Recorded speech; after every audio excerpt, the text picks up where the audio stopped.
Voilà, on est aujourd'hui le jeudi 2 septembre et le 23 Elul et on continue le cours Parshat Vayeler. Donc on a expliqué hier que dans cette paracha, Moshe va se faire l'écho d'Hachem. On a expliqué assez en profondeur qu'est-ce qui est dit à ce moment-là. D'abord, qu'est-ce que dit Hachem à Moshe et qu'est-ce que dit Moshe à Israël. Et globalement, on a expliqué hier que Israël est prévenu par l'intermédiaire de Moshe qu'il va fauter sans la moindre nuance, c'est-à-dire que comme on l'a fait remarquer à la différence de toutes les autres parachiotes où on expose toujours le choix, le libre arbitre, si et si, dans notre paracha c'est dit d'une manière incontournable, vous allez fauter. On a expliqué hier qu'en vérité il y a caché à l'intérieur de cette révélation un très très grand cadeau, et je vous renvoie au cours d'hier. En tous les cas, aujourd'hui on va continuer plus en profondeur encore, et on va mettre en évidence une anomalie, comme on les appelle, une anomalie volontaire dans le texte, qui va nous permettre de comprendre quelque chose de plus profond encore. Alors je vais reprendre une toute petite partie de ce que Dieu dit à Moshe, une toute petite partie de ce que Moshe dit à Israël. On va voir que normalement il semble, au niveau d'une lecture relativement superficielle, il semble que Moshe ne fait que répéter ce que Dieu lui a dit, mais en vérité, on va voir que Moshe change, et change fondamentalement lorsque c'est lui qui s'adresse à Israël, alors que dans le texte, on voit bien, puisque c'est dans la foulée, on voit bien dans le texte que tout est fait pour nous montrer que Moshe, après avoir entendu, va transmettre la parole.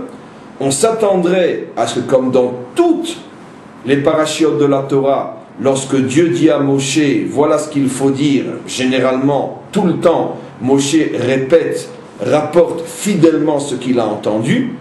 Et là, on va voir que sur un problème aussi essentiel, aussi fondamental, Moshe introduit des changements qui, comme on va le voir, sont extrêmement importants, alors qu'il vient juste d'entendre ce qu'il faut dire et il change.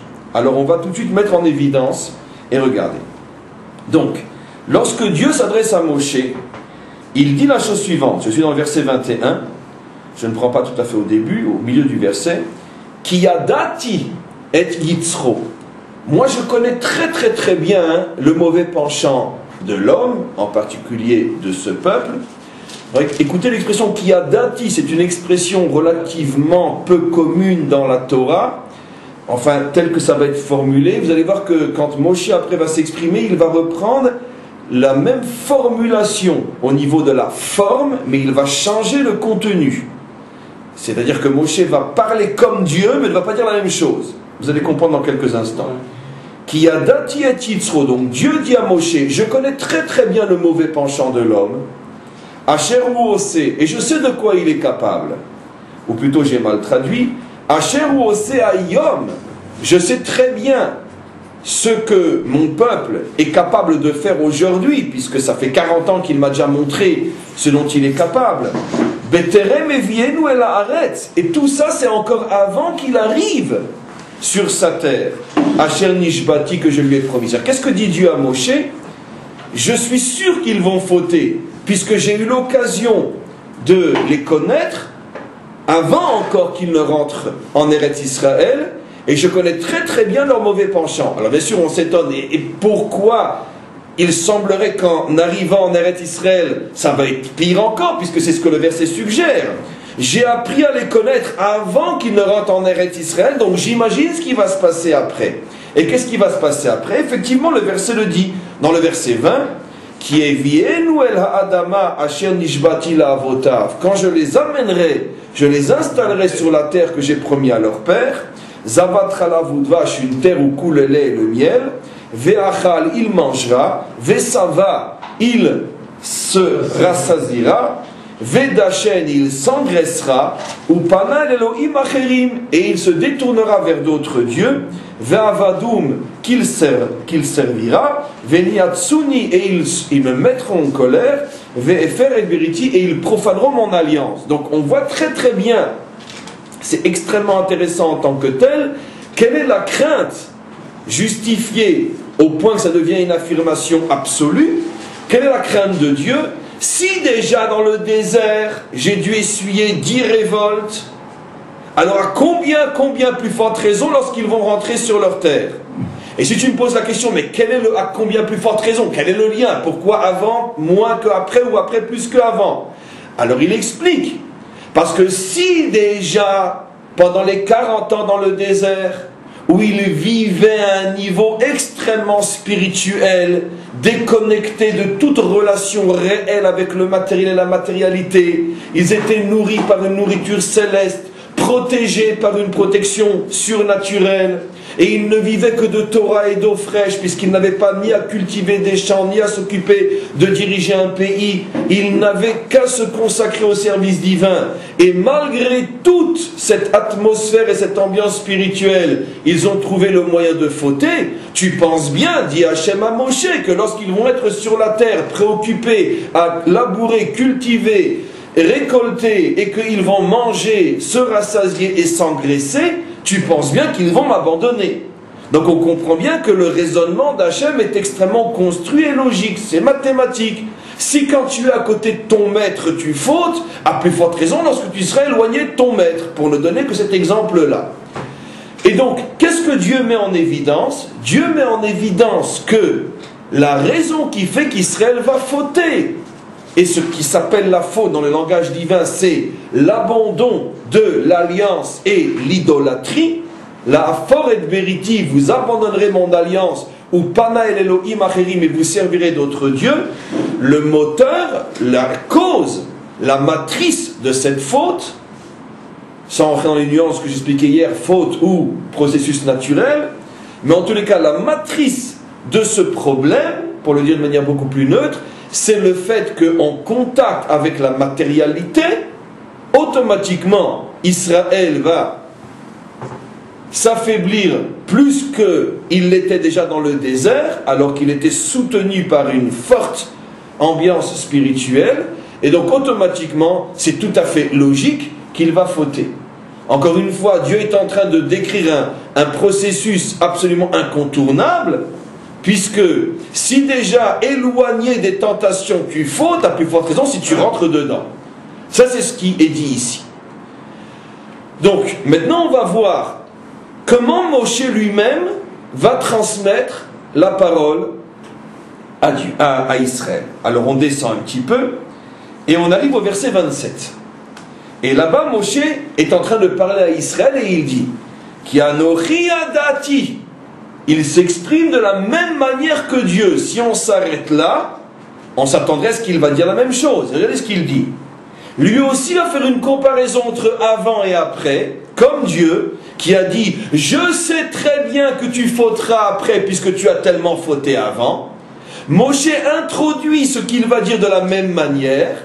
Il va lui aussi comparer le présent au futur, mais il va faire rentrer une nouvelle notion. Regardez ce qu'il dit. J'ai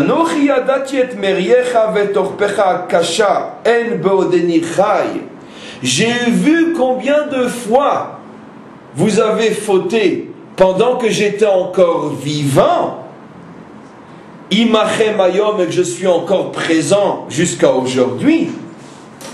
Ve'af ki acharei moti, j'imagine ce qui va se passer une fois que je serai mort. Alors, l'œil qui n'est pas habitué à lire la Torah comme on lit la science des sciences, et plus encore, je m'excuse d'insulter la Torah en ne la comparant qu'à une science, mais celui qui lit comme malheureusement on lit, ne peut pas se rendre compte qu'ici on est en présence d'une anomalie phénoménale. Dieu, lorsqu'il exprime ses craintes, il explique sa crainte. Il dit, si déjà ce peuple a été attiré par la matérialité alors qu'il vivait dans un monde pratiquement entièrement spirituel, pris en charge complètement par le divin, à combien plus forte raison quand chacun va être lâché sur son champ. Donc la crainte ou le raisonnement est celui que je viens de dire. Moshe reprend le même style, mais il introduit une notion différente. Si déjà, quand j'étais à votre tête, je ne suis pas arrivé à vous empêcher de fauter, quand je ne serai plus à votre tête, je n'ose même pas imaginer ce qui va se passer. Où est la différence fondamentale? C'est que Moshe, lui, a l'air de faire dépendre la chute d'Israël au fait qu'il ne sera plus là. Regardez la merveille. Alors que c'est pas ce que Hachem a dit. Hachem a dit, la certitude qu'ils vont fauter, c'est parce qu'on contacte avec la matérialité va les faire chuter. Dieu ne suppose absolument pas, il n'y a aucune allusion au fait que si Moshe avait été là, c'était évitable. Puisqu'au contraire, Moshe est là dans le désert. Et malgré tout, ils ont fauté. Bien que dans le désert, ils vivent à un niveau spirituel. Donc même Moshe là, quand ils vont être à un niveau beaucoup plus matériel, ils vont fauter aussi. Donc d'après l'argument que donne Dieu, c'est clair que Moshe soit là ou non, ils fauteront puisqu'il y aura plus de matérialité. Or Moshe, lorsqu'il reprend cette argumentation, vous voyez, on étudie un texte de Torah comme on étudie une page de Talmud. Sinon on n'est pas un homme sérieux, on est un plaisantin. Donc, je reviens maintenant, et Moshe lui dit, non, ça dépend de moi. Si je suis là, c'est déjà dur, mais alors quand je ne serai pas là, n'en parlons pas. Comme si, on pourrait dire, le niveau spirituel d'Israël dépendait de Moshe. Et c'est l'absence de Moshe qui fait changer les choses. On va continuer, et on va voir. Moshe continue et dit, je veux que vous rassembliez maintenant tous les dirigeants des tribus. Et je veux qu'ils entendent ce que j'ai à dire. Et je prends à témoin le ciel et la terre. Alors maintenant, regardez ce qu'il dit. Kiyadati, il reprend la formulation au niveau de la forme, il reprend la formulation de Dieu. Kiyadati. Comme pour dire qu'il se fait l'écho de la parole divine. Il utilise les mêmes mots, mais pourtant il ne dit pas la même chose. Et regardez encore une fois. Car je sais qu'après ma mort, encore une fois, il fait dépendre ce qui va se passer de sa mort. Tombez, vous tomberez. Ou pervertis, vous vous pervertirez. Et regardez maintenant ce qu'il dit.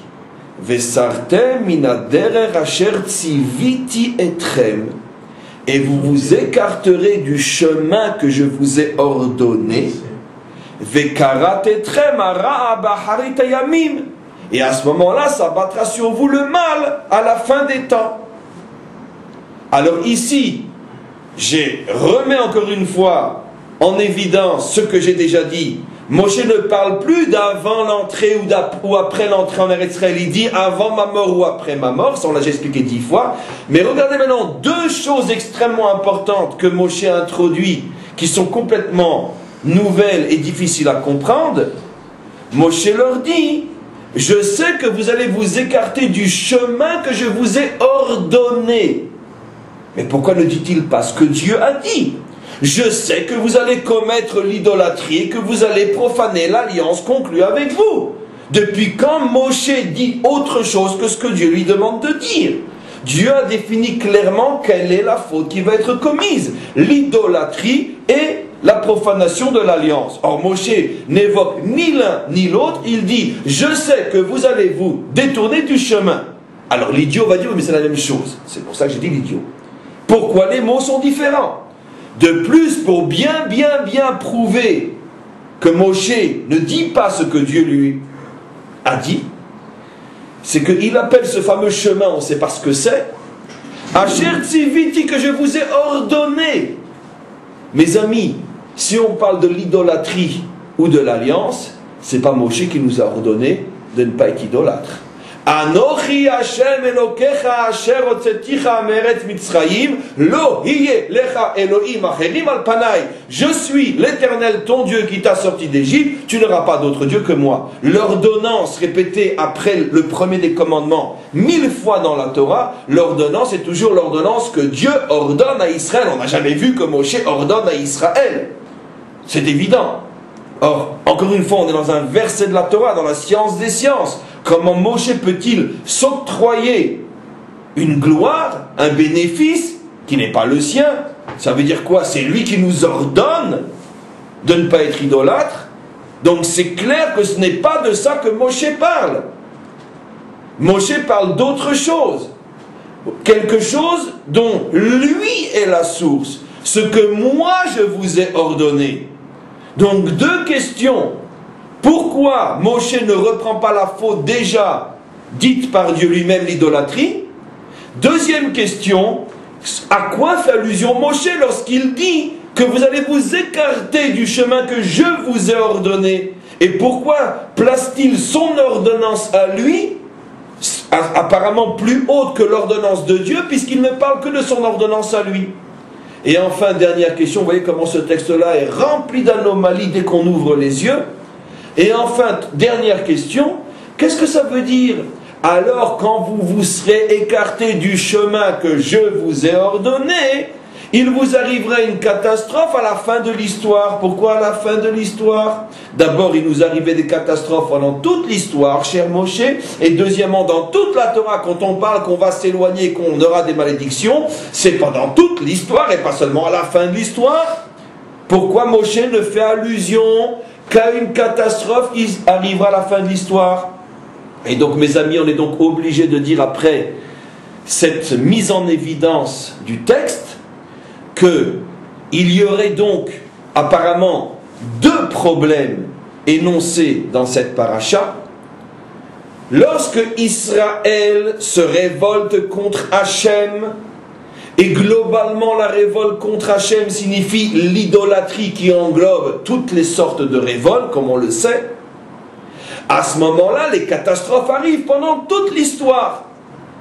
Mais ce n'est pas ça ce que Moshe va dire. Parce que ça, Moshe l'a déjà dit des milliers de fois. Quand? Dans toutes les parachutes depuis le début du livre. On est pratiquement à la fin de ce 5e livre. Entre autres, Parashat Ki Tavo, que nous avons lu tout simplement. Quand? Eh bien, la semaine dernière. 53 versets de malédiction si vous abandonnez la loi d'Hachem. Donc c'est pour ça, maintenant je commence bien sûr à répondre, c'est pour ça que Moshe maintenant ne va pas leur répéter ce qu'il va leur arriver s'ils abandonnent Dieu. Il l'a entendu déjà 53 fois et des milliers d'autres fois. Moshe ici va leur parler d'autre chose, c'est ses recommandations à lui qu'il n'a encore jamais fait. Sachez, mes amis, qu'il va vous arriver quelque chose à la fin de l'histoire. Tenez-vous bien. Non parce que vous avez abandonné Dieu, parce que ça c'est quelque chose qui vous arrive pendant toute l'histoire. Mais quelque chose qui vous arrivera à la fin de l'histoire uniquement parce que vous m'avez moi abandonné. Vous avez abandonné le chemin que moi je vous ai enseigné. Voilà qu'on est dans quelque chose de complètement nouveau. Alors maintenant, qui est celui qui va nous donner la clé du décodage? Qui est? Le Baal HaTurim, bien sûr. D'accord. Simplement, ce que moi je fais, c'est prendre la clé et ouvrir la porte. Parce que lui, il n'a donné que la clé. C'est le Baal HaTurim, bien sûr, qui donne la clé. Le grand, l'illustre Baal HaTurim. Le Baal HaTurim va faire remarquer quelque chose de phénoménal. Et bien sûr, il a senti qu'ici il y a un problème. Il n'évoque pas le problème. Mais sa réponse transpire le fait qu'il avait certainement voulu répondre à ce que j'ai évoqué devant vous.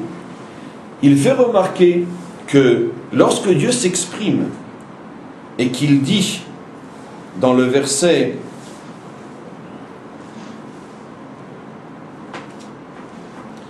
qu'il vous arrivera, le verset voilà, je lis la moitié, c'est le verset 17. Va'amar bayom ha'u, et vous direz ce jour-là, dans le verset 17, Allo al ki en Elokai bekirbi, c'est parce que nous n'avons pas Dieu au milieu de nous. Matsaouni araot ha'ele, que toutes ces catastrophes nous ont atteintes. Et on parle des catastrophes qui, bien sûr, comme on l'a vu dans Parashat Ki Tavo, défilent pendant toute l'histoire. On ne parle pas comme Moshe à la fin de l'histoire. Le Baal HaTurim, il fallait être le Baal HaTurim pour le voir, fait remarquer que les mots araot ha'ele, toutes ces calamités qui s'abattront sur vous, a la même valeur numérique que Arba Malchuyot, les 4 exils. C'est-à-dire que dans le verset qui nous dit que s'abattront sur vous tous les mots, Araot Ha'ele, en vérité, Dieu fait allusion au Arba Galouyot, aux 4 exils d'Israël. C'est-à-dire donc précisément, comme j'ai expliqué, les catastrophes qui s'abattent tout au long de notre histoire et non seulement à la fin de l'histoire. Et quels sont les 4 exils? Le babylonien, le perse, le grec et le romain. Donc nous sommes encore à la fin de cet exil romain. Donc le Baal HaTurim révèle, parce que Dieu le lui a révélé, parce que personne ne pouvait le deviner à cet endroit-là. Le Baal HaTurim révèle que le verset met en évidence les catastrophes de l'histoire d'Israël symbolisées par les 4 exils d'Israël. Et donc on est bien dans le contexte qu'on a compris. Dieu dit à Israël, si vous m'abandonnez et que vous transgressiez mon alliance en faisant l'idolâtrie, sachez que vous traverserez 4 exils. Mais ce n'est donc pas de ça que Moshe parle, puisque Moshe parle de quelque chose qui va se passer à la fin de l'histoire. Et le Baal HaTurim répond aussi.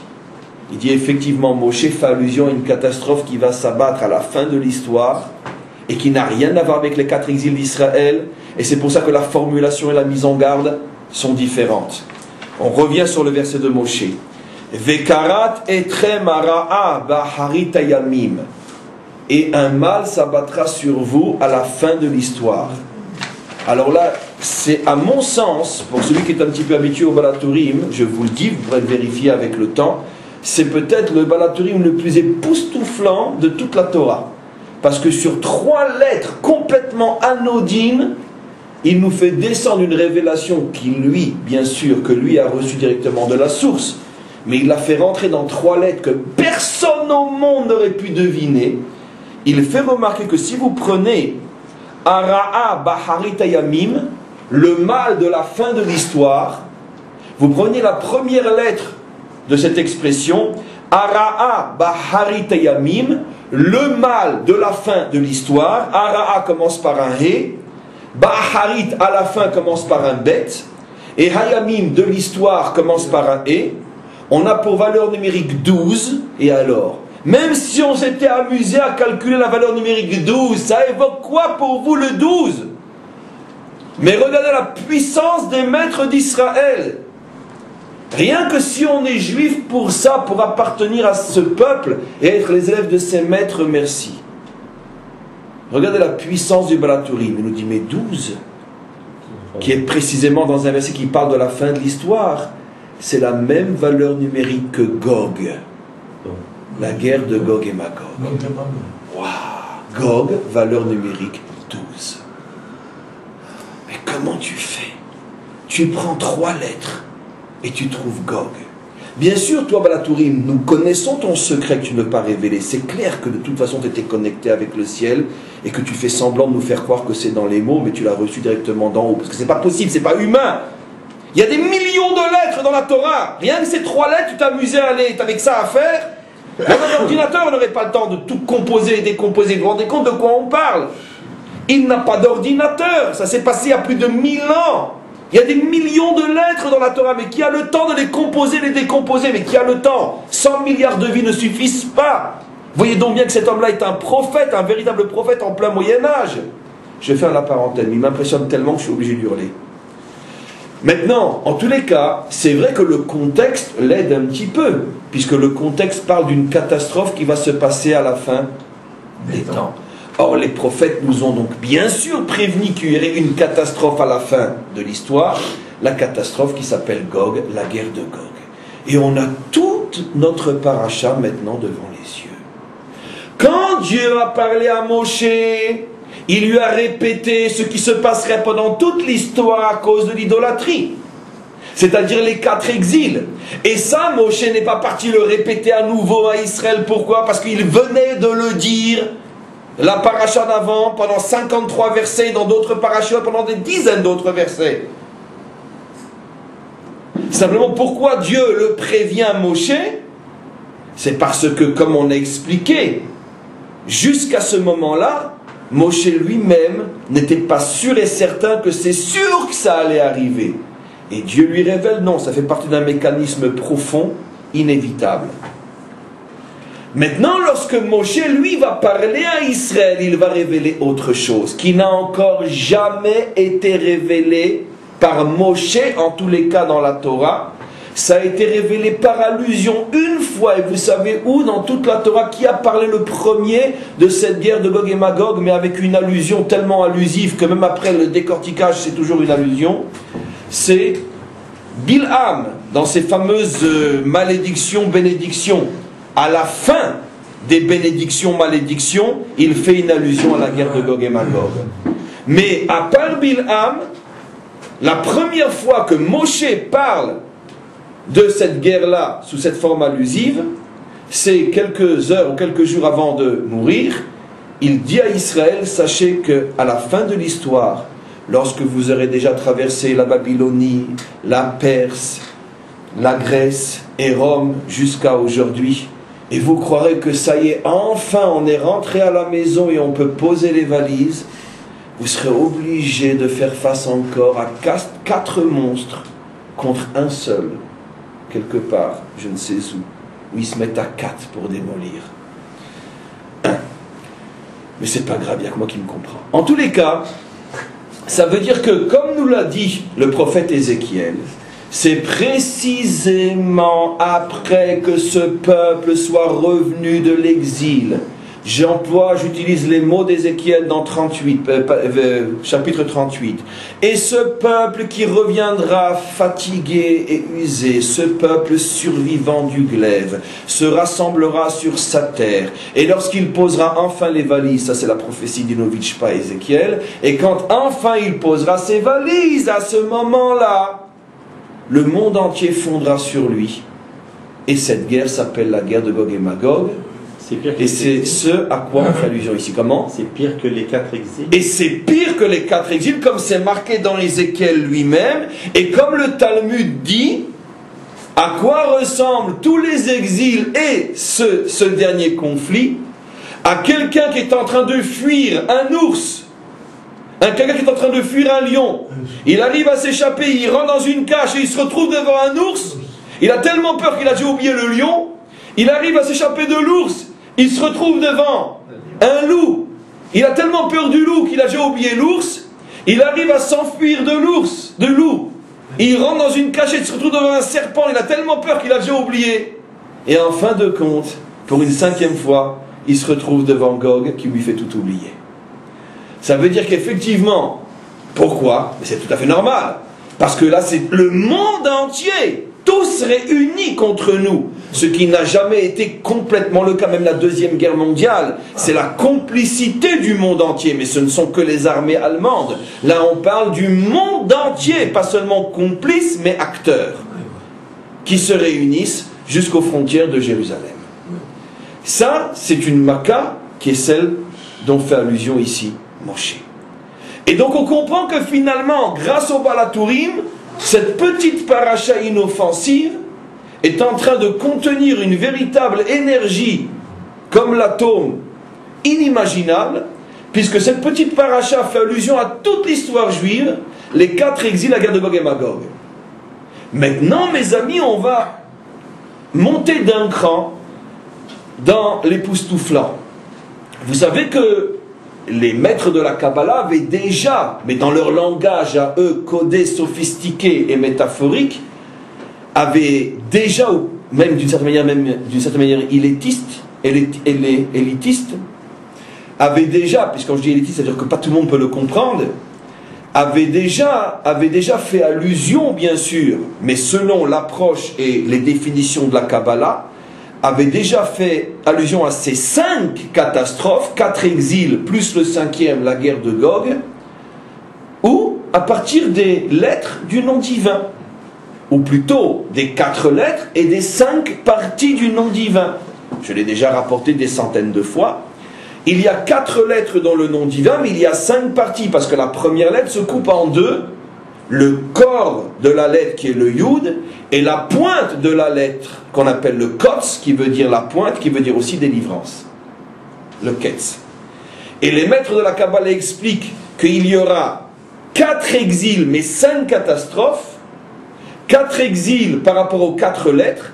Chaque exil essayera de voiler l'une des lettres du nom divin. Mais 5 catastrophes en ce sens qu'à la fin du 4e, ça ne sera pas un nouvel exil, mais ça sera, on pourrait dire, l'apogée du dernier qui serait une catastrophe en tant que telle, la guerre de Gog. Alors pourquoi c'est pas une 5e lettre? Parce que c'est pas un 5e exil, c'est la fin du 4e. Et donc c'est méticuleux, c'est précis, même dans le code. Bien qu'il y a 5 parties, il n'y a que 4 lettres. Pour bien que l'on sache, et c'est très important de le savoir, que la guerre de Gog, même si apparemment pourra prendre des formes extérieures qui nous pourraient laisser croire qu'il s'agit d'un problème en soi, sache, disent les maîtres de la Kabbalah, que c'est la continuation directe du 4e exil qui change un petit peu les formes pour tromper le guide, pour brouiller l'ennemi. Alors maintenant, avant de décoder un petit peu plus, parce que je vous signale que préparons-nous à une dernière révélation dans cette paracha du Balaturim qui va complètement nous assommer, surtout qu'elle a été faite il y a 1000 ans, mais je la réserve pour la fin, quand on aura presque plus de force, comme ça on va tous tomber de la chaise. Avant d'arriver à cette dernière révélation du Balaturim, essayons de comprendre ce qui se passe. J'avais posé la question, c'est quoi ce fameux chemin que Moshe nous a ordonné, qui n'est pas apparemment la Torah elle-même? C'est quoi? Maintenant la question est d'autant plus forte que l'allusion à la guerre de Magog, qui est le niveau le plus élevé, puisque c'est celui juste avant la délivrance, ou c'est celui qui provoque la délivrance, notre victoire contre Gog, ce niveau-là est révélé lorsque Moshe dit « ça arrivera parce que vous aurez abandonné mon chemin ». Ce qui veut dire que abandonner le chemin de Moshe, c'est plus grave qu'abandonner la Torah, puisque abandonner la Torah n'amène que les 4 premiers exils, alors que abandonner le chemin de Moshe amène la 5e catastrophe. Donc c'est époustouflant. Comment Moshe se situe au-dessus? Eh bien sûr que oui. Et la réponse est dans le mot même, le chemin. Et j'explique. Juste le café est très bon.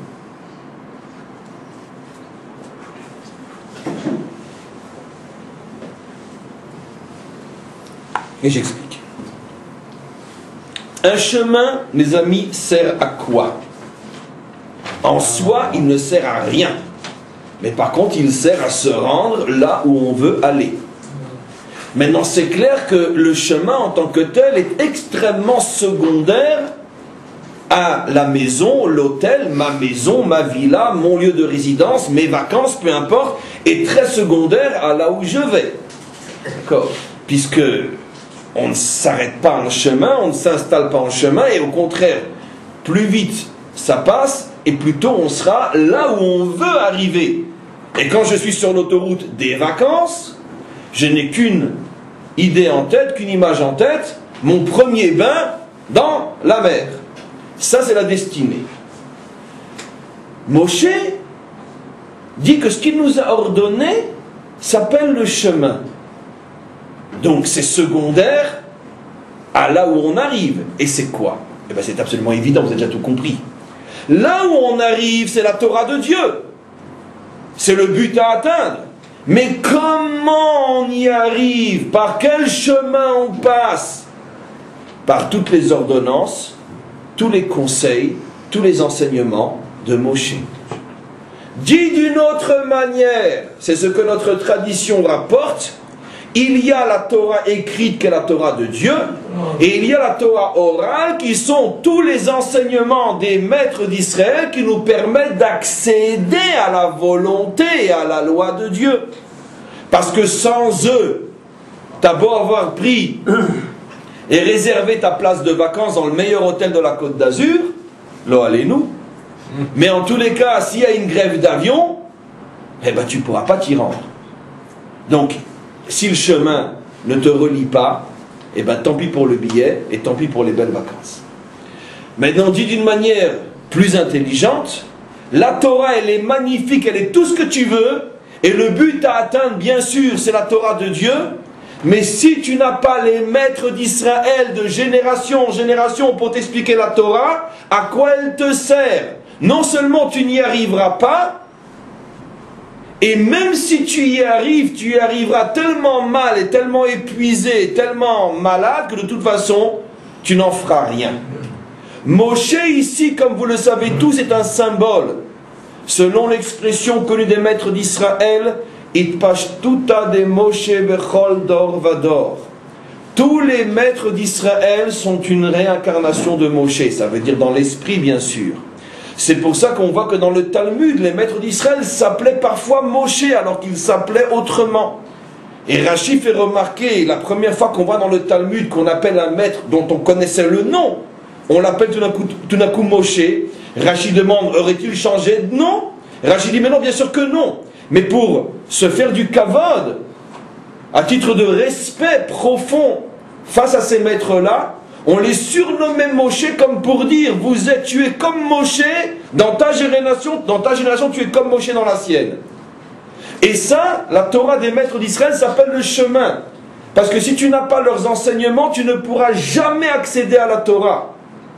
Prenons un texte comme celui-là, comme tous les textes depuis je ne sais combien de semaines ou de mois. Si ce n'était le Baal HaTurim qui nous révèle qu'il y a quelque chose de spécial à vérifier ici, les 4 exils, la guerre de Magog, sans la clé du Baal HaTurim, on va lire des milliards de fois ce texte et on passera des milliards de fois à côté. Et encore, ce qu'il nous révèle n'est même pas la goutte de l'océan de tout ce que les maîtres d'Israël révèlent sur chaque lettre de ce vers, chaque lettre de cette paracha, comme dans toutes les parachiotes. Donc ce n'est pas un chemin, ce sont des autoroutes inimaginables qui mènent toutes au même endroit. Mais sans les maîtres d'Israël, qu'est-ce que tu vas faire de la Torah?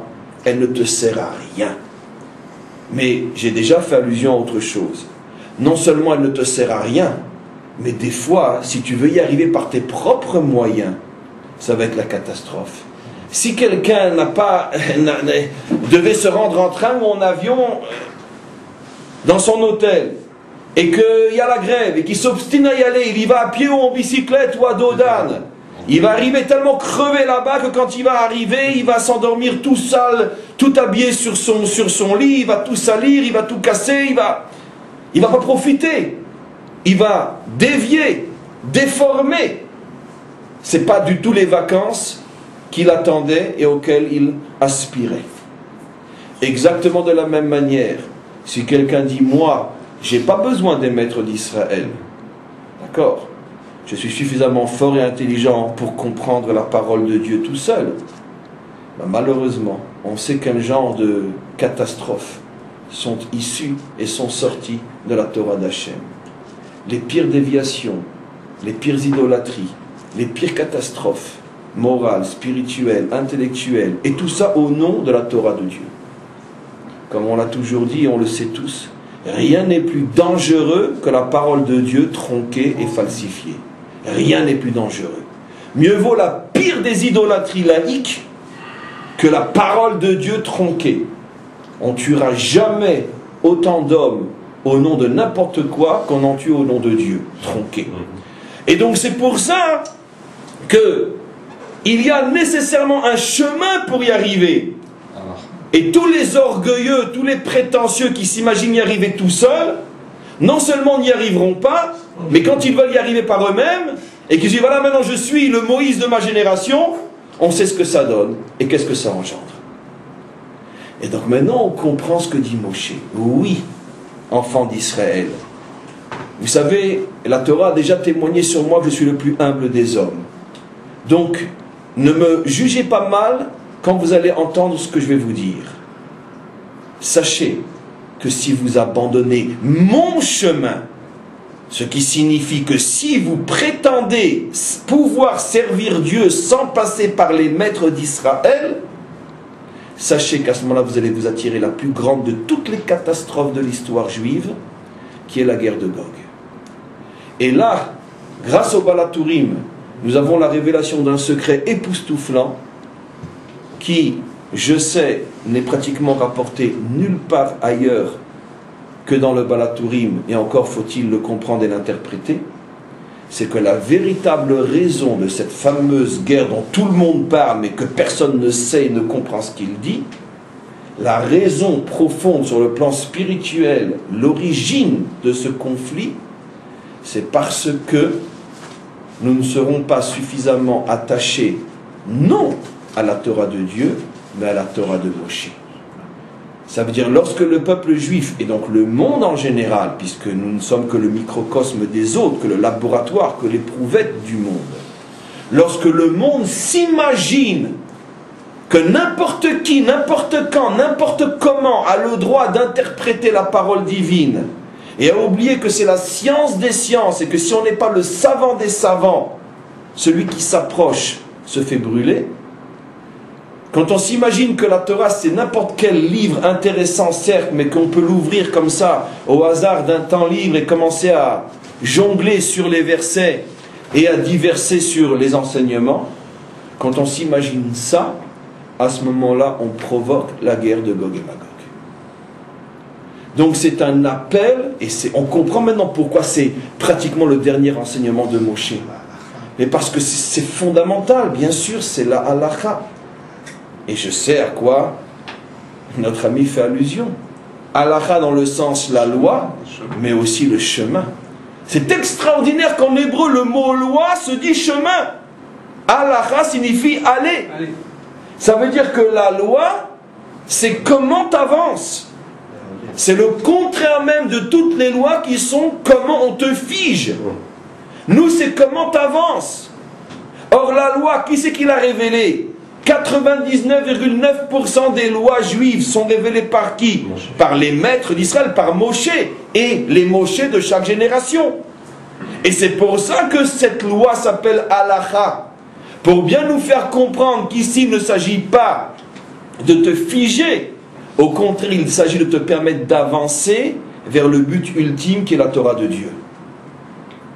D'où on comprend par exemple la raison pour laquelle dans la hiérarchie des fautes, on pourrait dire idéologiques, celui qui dit je crois en la Torah de Dieu mais je ne crois pas dans les explications des maîtres, celui-là est considéré comme ayant atteint le plus haut niveau de la perversion idéologique. Je parle de quelqu'un qui consciemment sait de quoi il parle, je ne parle pas de l'idiot qui n'a rien compris. Vous voyez ? Comme dans la blague connue qu'un rave rencontre un philosophe, les deux sont juifs, et alors le rave dit au philosophe tu étudies la Torah? Il dit, moi pas du tout, mais ça va pas, non, on est évolué, nous, tu vas nous prendre pour qui, dis-moi? Quoi, t'as pas étudié le Zohar? Mais ça va pas, non, le Zohar, mais c'est des sornettes, ça, mais tu crois que je vais étudier ces bêtises? Bon, alors t'as au moins étudié le Talmud. Non, mais ça va pas, le Talmud, heureusement qu'on l'a brûlé au Moyen-Âge. Non, moi j'aurais été celui qui aurait mis du bois dans les autodafés. Non, mais c'est arriéré, c'est nul. T'as qu'à taper dans Google Talmud, tu vas voir tout ce qu'il dit sur le Talmud. Alors, je sais pas moi, t'as étudié la Mishnah. Mais non, j'ai pas étudié la Mishnah, je m'en fous, je suis un philosophe, moi. Mais t'as au moins lu la Bible, mais laisse-moi tranquille avec ta Bible, ça m'intéresse pas. Je suis un philosophe, moi. Alors le Rav lui répond, non, t'es pas un philosophe, t'es un ignorant. Parce que, comme tu sais pas de quoi tu parles, alors automatiquement, n'ayant aucune connaissance de ce que tu condamnes, comment tu peux être contre? Apprends et tu verras que tu n'as plus de raison d'être contre. En tous les cas, c'est clair que si quelqu'un qui a le niveau de comprendre, et donc c'est très rare finalement, dit moi je n'accepte que ce qui est écrit dans la Torah de Dieu, mais tout ce que les maîtres d'Israël ont enseigné et rajouté tout au long des générations, ça c'est des paroles d'homme, ça ne m'intéresse pas. Celui qui dit ça est considéré comme étant l'homme le plus détraqué sur le plan idéologique. Pourquoi? Non, pas forcément, pas forcément qu'il entraîne les autres, c'est ce qu'il pense pour lui, il est appelé le mine. Le mine c'est le plus haut niveau de dépravation intellectuelle. Pourquoi? Parce que si tu dis je ne crois en rien, au moins tu es, on pourrait dire, constant dans ton idiotie, tu ne crois en rien. Mais dire je crois en la Torah de Dieu mais je ne crois pas dans la Torah de Moshe, c'est comme si tu disais je me suis acheté une maison, elle m'a coûté 2 millions de dollars, mais j'ai aucun moyen pour m'y rendre et je n'en profiterai jamais.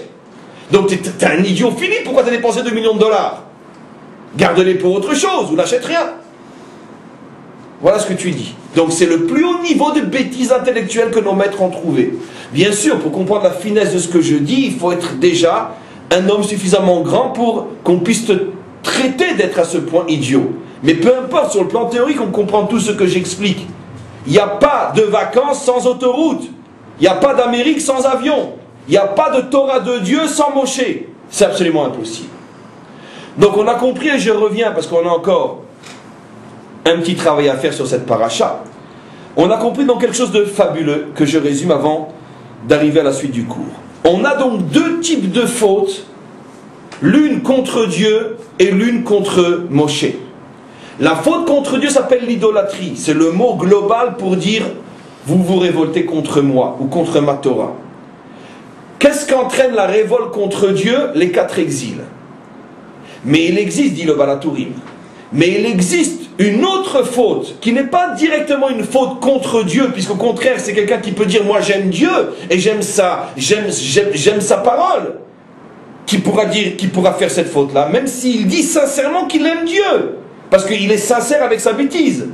Donc on ne va pas dire quelqu'un qui se révolte contre Dieu, on parle de quelqu'un qui n'est pas du tout idolâtre. Mais il dit moi, écoute, ce que les maîtres d'Israël ont expliqué, je me réserve le droit de réfléchir si j'accepte ou pas, ou ça ne m'intéresse pas. Celui-là commet une faute qui dépasse de loin la faute d'idolâtrie, et à cause de cette faute-là, puisque toutes les fautes engendrent une catastrophe, qu'elle soit naturelle ou pas, peu importe, celle-là, cette faute-là engendre la guerre de Gog et Magog. C'est quoi qu'on appelle cette faute par rapport à l'idolâtrie? Dans le langage juif, ça s'appelle la minoute. Mine, le mine, ça veut dire celui qui ne croit pas en la Torah orale, mais avec toutes les finesses que j'expliquais. Et en français, on pourrait appeler celui qui s'imagine pouvoir être lui-même l'interprète de la parole divine. Ah, mais c'est une manière de ne pas avoir appliqué les halakhot au jour le jour. C'est une manière de... Tu as raison, mais pas nécessairement. Parce que on trouve justement, ce que tu dis est très intéressant. Peut-être c'est simplement une manière de dire, bon, que ça je me débarrasse de tout le joug de la loi. Tu as raison dans l'esprit d'aujourd'hui. Mais on voit par exemple dans le Talmud, à l'époque du Talmud, il y avait les Sadducéens. Les Sadducéens n'étaient pas des juifs qui rejetaient le concept de loi et de joug. Au contraire, ils avaient même dans énormément de domaines des lois qui étaient infiniment plus dures et plus sévères que les lois des maîtres d'Israël. Seulement, c'est des lois qu'eux avaient tirées d'eux-mêmes de leur compréhension du texte. Tu comprends? Et donc, par exemple, ils mettaient les tefilines.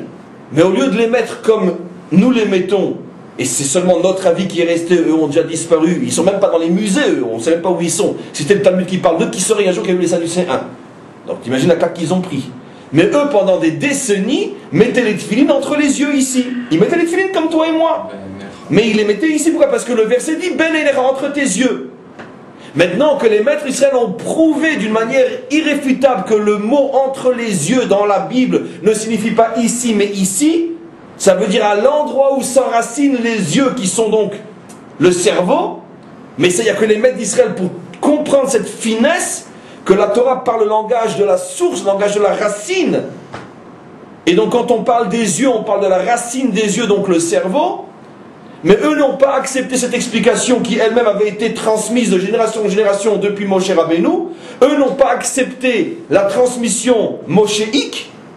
Ils ont dit non, nous on reste d'après le texte, ils ont mis les tefilines entre les yeux. Aujourd'hui même les musées n'en veulent pas de ce genre d'explication. Les Samaritains, c'est pas des... C'est encore un peu autre chose. Il y a une confusion entre les Shomronim et les Tzadukim. C'est pas du tout la même origine d'abord. Les Shomronim sont un peuple converti, qui s'est mal converti à l'époque de l'exil de Babylonie, et qui après a surfé, on pourrait dire, sur les Tzadukim pour ne reprendre que ce qui les intéressait de la Torah.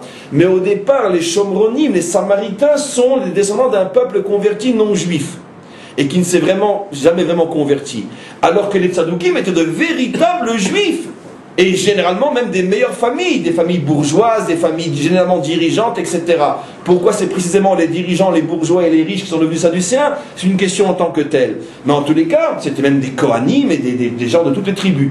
Simplement qu'au niveau idéologique, les Samaritains et les Tzadoukim se sont rejoints sur certains points. En tous les cas, je reviens maintenant. Donc tu vois bien que être un Tzadouki ou être un Min, c'est la même chose, il y a quelques nuances. C'est pas nécessairement que je cherche à ne pas pratiquer, je cherche à avoir la vie facile.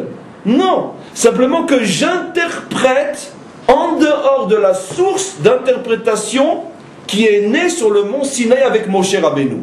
Ça veut dire renégat de la tradition d'Israël. Renégat de la tradition de Moshe. C'est pareil que c'est d'orgueil, ça. C'est de l'orgueil, c'est tout ce que tu veux. Mais en tous les cas, oui, bien sûr que la source c'est de l'orgueil. Bien évidemment, la source est une pédance puante inimaginable. Mais ça a commencé par les Sadducéens, puis ça a terminé après par toutes les interprétations possibles. Quelqu'un il prend la Bible et puis il l'interprète, ça y est. Et puis il se fonde sa secte, il se fonde tout ce que tu veux.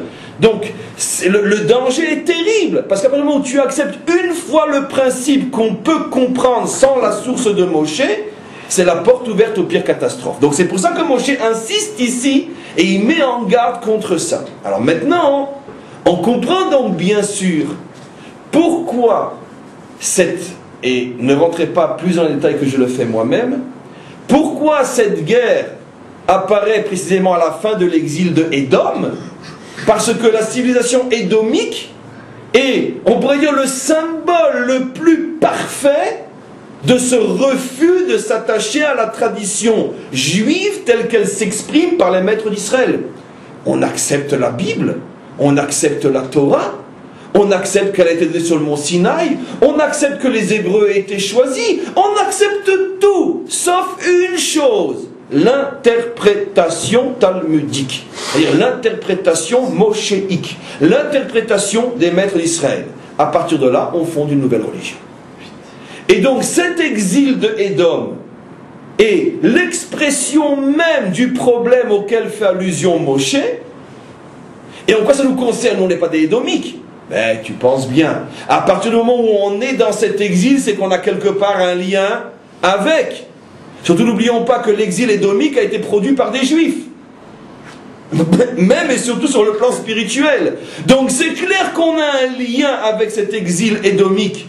Et tant qu'on est dans cet exil, ça prouve que chez nous aussi on a ce problème. C'est-à-dire que chez nous aussi il y a trop de Juifs qui s'imaginent que la Torah, la Bible, c'est une affaire personnelle entre moi et Dieu. D'accord? Il n'y a même pas, on pourrait dire, cette décence de comprendre que c'est au moins une science qui mérite un minimum de respect comme n'importe quelle science. Quand tu es malade, quand tu es très malade, tu rentres à l'hôpital, tu bouges tout le monde, le professeur docteur, et tu commences toi-même à te soigner, tu ouvres la pharmacie, tu prends les médicaments, tu as celui-là, il a une belle couleur, oh ce goût magnifique, paf, mort. Je comprends pas. Quand tu rentres dans un aéroport, tu fous le pilote en dehors de l'avion et tu te mets aux commandes, sauf si tu es un terroriste bien sûr. Mais que ça veut dire? Mais pourquoi la Torah ne mérite pas au moins le respect qu'on donne à n'importe quelle bêtise dans ce monde? T'as pas appris, tais-toi. Tu sais pas, ferme-la. Pourquoi non? Mais pourquoi le bon Dieu il ne mérite pas au moins les égards de la médecine ou de la physique ou des mathématiques ou du commerce ou de la comptabilité? Sa science ne mérite pas les mêmes égards. Ceux qui ont appris, ceux qui sont diplômés et ceux qui s'inscrivent dans la source d'explication née au moment où cette Torah a été donnée. Tu ne fais pas partie de la source, alors c'est tout. Donc, on a compris énormément de choses. Pourquoi ça va se passer à la fin de l'exil de Édom? Parce qu'on est en plein dans le problème. Seulement, ce qui est absolument époustouflant,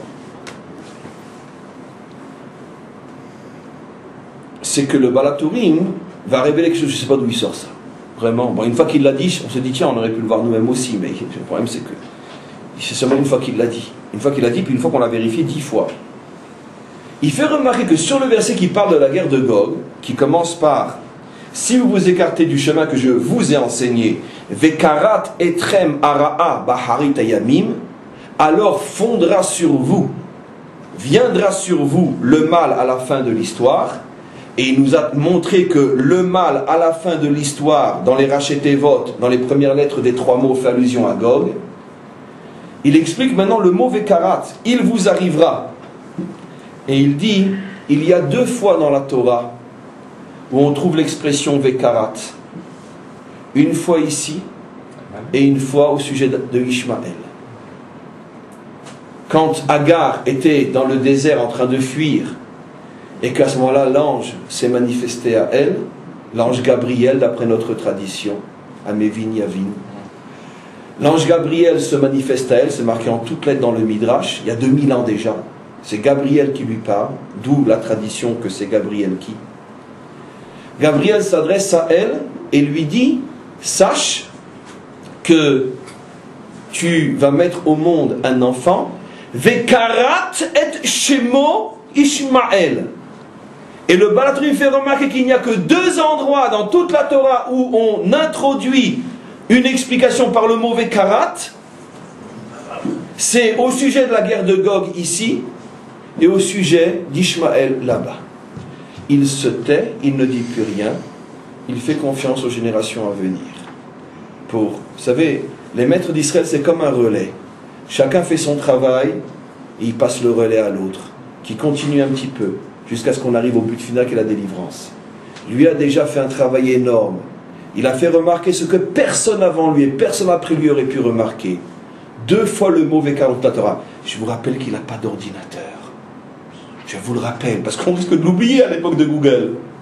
Il n'a pas d'ordinateur. Il vit dans un ghetto puant, quelque part en Allemagne. N'oublions pas. Et je ne sais même pas s'il a la chance d'avoir des livres aussi beaux que les nôtres. À mon avis, ça doit être des bouts de feuilles comme ça. Vous pensez qu'il a un roumache entier? Certainement pas. Ça, c'est le Baal HaTurim. C'est-à-dire, en vérité, son corps est en bas, mais quand il étudie, il est en haut. Celui qui n'a pas compris ça, alors c'est même plus la peine de continuer. On peut dire que réfoua chez les mains. C'est pas possible, c'est pas humain. Comment tu trouves un truc pareil? Mais comment tu fais? 2 fois Vekarat. Mais il se tait. Il ne peut pas en dire plus. À Mévin Yavin. Tiens, on parle de la fin de l'histoire. Tiens, on parle de la guerre de Gog. Donc, on parle de la fin de l'exil de Édom. Édom, c'est pas... Édom, on sait qui c'est Édom, sans dire plus que ce qui est dit. On sait qui c'est Édom, mais le Baal HaTurim te dit attention, Vekarat, Ishmaël. Sache que c'est pas seulement un problème édomique, Ishmaël y est aussi. Plus encore, il y a encore plus que Édom, puisque sur le mot Vekarat, on trouve l'allusion à Ishmaël. Mais ce qui est absolument extraordinaire, ce qui est absolument inimaginable, il faut que je trouve un système pour faire payer les cours, c'est pas possible. Il n'y a pas de raison que je devienne pas riche, moi aussi. Mais ce qui est extraordinaire, c'est que le mot Vekarat vient du mot Kriya. Or, c'est absolument incroyable, mais comment s'appelle le nom du livre d'Ishmaël? C'est pas besoin d'aller plus loin. C'est le même mot. Mais c'est ce mot-là, c'est ce mot-là, c'est ce mot-là. Puisque dans leur langue et la nôtre, c'est le même mot pour dire, lire, appeler, parler. Mais c'est incroyable, mais Baal HaTurim, mais t'es devenu fou, mais qu'est-ce que tu nous révèles? En réalité, lui, il n'a pas pris de risque, lui, il n'a rien révélé depuis, c'est moi qui prends les risques. Mais lui, il a fait le sien, moi je fais le mien. Vekarat, tiens, Ishmaël. En plus, dans le mot qui parle du nom de leur livre. C'est absolument incroyable. Vekarat. Mais qu'est-ce que Ishmaël vient faire là-dedans? Maintenant, on comprend pourquoi c'est la 5e partie du nom. C'est un problème en soi, mais c'est la fin de la dernière lettre. Qu'est-ce qui est suggéré? Tel que ça va se présenter en vérité, on pourrait croire que c'est un problème nouveau, car notre conflit maintenant n'est plus vraiment avec Édom. Donc on pourrait croire que c'est un problème nouveau. Un 5e problème dans notre histoire, 5e partie du nom divin. Mais c'est tellement nouveau apparemment, parce que Ishmaël est tellement différent de Édom que ça ne peut pas être le même. Mais c'est pour ça que les grands maîtres d'Israël nous ont dit non, c'est la même lettre. C'est une 5e partie, mais c'est la même lettre. Parce qu'en vérité, Édom, Ishmaël, même combat. C'est le même qui apparaît de 2 manières différentes. Et c'est pour ça que tu assisteras d'une manière effarée.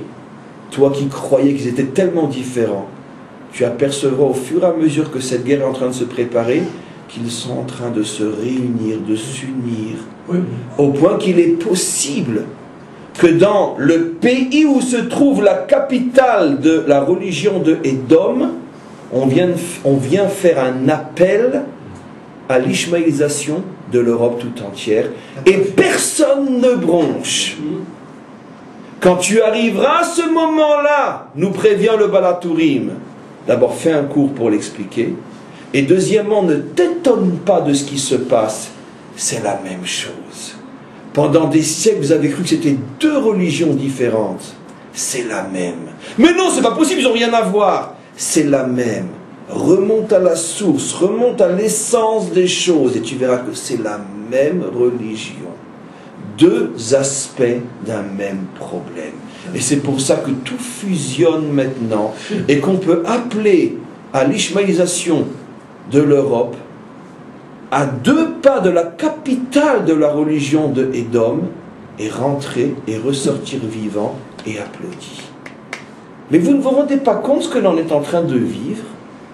Le problème, c'est que c'est tellement fort qu'il n'y a plus de place dans l'intelligence humaine et dans les sens humains pour ressentir, comprendre ce qui se passe. On est en état d'éblouissement qui aveugle. Le feu d'artifice est tellement puissant que plus personne ne voit ce qui est en train de se passer. Mais mes amis, remontez seulement 150 ans en arrière. Un dirigeant d'Ishmaël qui proclame à 2 pas de Rome ce qui vient d'être proclamé. Qu'est-ce qui se serait passé il y a seulement 100 ans? Première ou 2e ou 3e guerre mondiale. Guerre mondiale, c'est sûr. En tout cas, guerre entre les 2 pôles. Attends, tu viens en tant que dirigeant, et aux yeux de toutes les caméras du monde entier, voilà l'appel que tu... Tu as donné une leçon de Coran. Bien sûr. C'est ça le Vékarat. Alors maintenant, on comprend donc que les maîtres d'Israël avaient tout prévu. C'est la même lettre, même que ces 2 parties. Et que ça se présente aux yeux de l'ignorant, ça se présente comme 2 conflits, comme 2 problèmes qui n'ont rien à voir l'un avec l'autre. Donc maintenant, vaste programme. Alors maintenant, on va s'en sortir. Alors l'introduction, bien sûr, du cours la semaine prochaine. Moshe ne va pas nous laisser sur le carreau comme ça. Il nous rajoute un verset. Comme pour atténuer tout ce qu'il vient de nous révéler. Vaïdaber, dernier verset de notre paracha, Vaïeler. Vaïdaber Moshe beozne kol kal Israël et divrei ashira azot atumam. Et Moshe a lu ce chant devant tout Israël. Tous les commentaires font remarquer ce verset aurait dû être le premier de la Parshat à Azinu. Pourquoi c'est le dernier de Parshat Vaïeler? Anomalie phénoménale. C'est l'une des plus grosses de la Torah, celle-là. Comment se fait-il que la tête de la paracha se trouve à la fin de la paracha précédente? Parce que Moshe, comme il vient de faire une allusion à la guerre de Gog, comme il vient de nous faire une allusion terrible au fait qu'à la fin de l'histoire, les 2 religions antagonistes vont faire tomber leur masque et vont montrer qu'elles ne sont qu'une seule et unique religion, et qu'à ce moment-là, on va se retrouver seul contre le monde entier. À ce moment-là, on pourrait être terrorisé et dire, mais on ne veut pas y arriver. Il est vrai que les maîtres d'Israël disaient déjà en leur temps, Yate velo keyahmine, qu'il vienne en araméen, mais que je ne sois pas là quand il viendra. Ça veut dire que les maîtres d'Israël savaient très bien ce qui allait se passer. Mais malgré tout, Moshe, notre père, notre vrai père, car c'est vraiment notre papa à tous, Moshe, tellement il nous aime jusqu'à aujourd'hui. Moshe nous a terminé cet enseignement sur le chant. Ça veut dire que ne vous inquiétez pas, mes enfants. Chantera qui chantera le dernier. Et c'est vous qui chanterez en dernier. Ce chant qui va rejaillir et être entonné et être entendu d'un bout à l'autre de la planète, Shirul Hashem Shir Chadash, chanter pour le maître du monde ce chant nouveau, ce chant sera entonné par vous précisément au moment où cette catastrophe arrivera. Parce que les prodiges, les miracles, les miracles vont être tellement inimaginables, comme le prophète Yéreskel nous l'a promis, vont être tellement inimaginables qu'à ce moment-là, tout Israël va se mettre à danser et à chanter, et on va passer aux questions. Comment jusqu'à la fin, il en a parlé, jusqu'à la fin de quoi? Jusqu'à la fin de la Shira, jusqu'à la fin du chant. À Toumam, il a lu le chant du début jusqu'à la fin. Voilà, donc il y a une question. Il y a une question qu'on a déjà évoquée sur le fait que effectivement la fameuse statue, c'est un cours d'ailleurs qui est sur le site déjà, la fameuse statue de Daniel qui fait allusion donc à tous les exils d'Israël, comme on le sait, à la tête en or, à le tronc en argent, et après jusqu'aux pieds qui sont à la fois en fer et en terre. Et on sait ce que nos maîtres expliquent déjà depuis des siècles, que ce mélange, alors que pendant toute la statue, c'est à chaque fois un matériau différent d'un autre, et ça ne se mélange pas. Quand on arrive au pied, il y a un mélange de terre et de fer, et on sait très bien ce que le Radak, ce que le Malbim, qui ont vécu il y a fort longtemps déjà, expliquent que à la fin des exils d'Israël, il y aura donc une union, une fusion totale entre Édom et Ishmaël. Édom représenté par le fer, l'industrie, la civilisation industrielle, et la terre représentée par Ishmaël, puisque toutes les richesses, et la seule richesse, bien que c'est une richesse énorme d'Ishmaël, est une richesse qui est dans la terre. Donc on voit que le prophète Daniel avait déjà prévu il y a 3000 ans que l'un tirerait sa force du fer et l'autre tirerait sa force de la terre, et que les deux allaient se réunir. Car dans le monde d'aujourd'hui, il n'y a pas de fer sans terre. D'où le fait que le petit Astérix, qui est bien sûr Israël, se trouve en plein milieu, il dérange tout le monde. Et il est vraiment en plein milieu, entre la richesse de la terre et la richesse du fer. Regardez comme la précision donc de cette prophétie. Vous savez, c'est de la folie. C'est de la folie. C'est pour ça que la blague que j'ai racontée tout à l'heure, non, j'y crois pas, je suis philosophe. Mais en vérité, ça n'existe pas. N'importe quel homme honnête qui se met à étudier la Torah avec un minimum de clés, c'est impossible qu'il ne devienne pas rabbin, c'est impossible. Il peut pas rester en dehors, c'est impossible. Ou alors, ne dis pas je suis philosophe, dis je suis malhonnête ou ignorant. L'histoire dit ignorant, on pourrait rajouter malhonnête. Mais tu ne peux pas dire je suis philosophe bien sûr dans le sens que je ne crois que ce que je vois. C'est absolument impossible, parce que quand on sait ce dont parle la Torah, et qu'on a un minimum de clés pour comprendre, alors l'idiot va dire, tiens, il a vu une statue avec des pieds en fer et en terre. Drôle de statue, hein. T'as vu, hein, Ninette, de quoi elle parle la Bible des Juifs? Essaye de comprendre de quoi on parle. Si tu comprends un minimum. Tant, allez, assez rigolé pour aujourd'hui. On arrête le cours et on se souhaite à tous un très très très bon Shabbat et que des bonnes choses. Amen.